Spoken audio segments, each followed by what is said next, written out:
Les 14 jours de grève des pilotes ont laissé un goût amer aux agences de voyage qui émettent les 2/3 des billets Air France. L'annulation de centaines de vols a induit d'importants frais supplémentaires. Le syndicat national des agents de voyage négocie actuellement avec Air France pour indemniser les clients lésés, mais également pour compenser la surcharge de travail occasionnée par le conflit. Pour les voyageurs d'affaires, il nous a fallu réorganiser leurs déplacements, changer les vols, trouver d'autres solutions, modifier les dates de départ ou de retour, réserver des hôtels, c'est beaucoup de temps.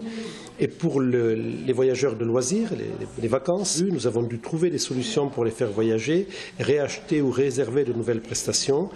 On estime le coût pour les 2 semaines de grève, un peu plus de 2 semaines, supérieur à 10 millions d'euros. Il faut dire que les agences de voyage sont très fortement dépendantes de la compagnie nationale puisque la moitié des billets qu'elles émettent concernent des vols Air France. Le marché et les agences de voyage, bien évidemment, ont une situation de dépendance forte par rapport à un fournisseur de transport qui est en situation de position dominante. Ce n'est pas satisfaisant.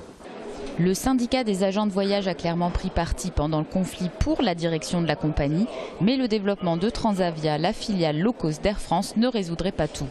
C'est pour ça que, indépendamment du fait que nous souhaitons qu'Air France développe sa filiale Transavia, nous souhaitons également qu'il y ait une concurrence encore plus forte sur ce moyen courrier, de manière à ce qu'Air France ne soit pas en situation de position dominante. Mais c'est à la DGAC, la Direction générale de l'aviation civile, que revient la décision d'ouvrir ou non une ligne à la concurrence. On peut parfaitement utiliser le terme de protection ou de protectionnisme. Il est probable que le poids d'Air France sur le marché, le poids politique d'Air France, le lobbying auquel il procède, ne soit pas en faveur de l'ouverture du ciel à des compagnies concurrentes. Preuve de la relation amour-haine entre Air France et les agences de voyage, Jean-Pierre Mas concède que la compagnie nationale offre parfois des prix plus compétitifs que les low cost et reste appréciée des clients pour l'étendue de son maillage international.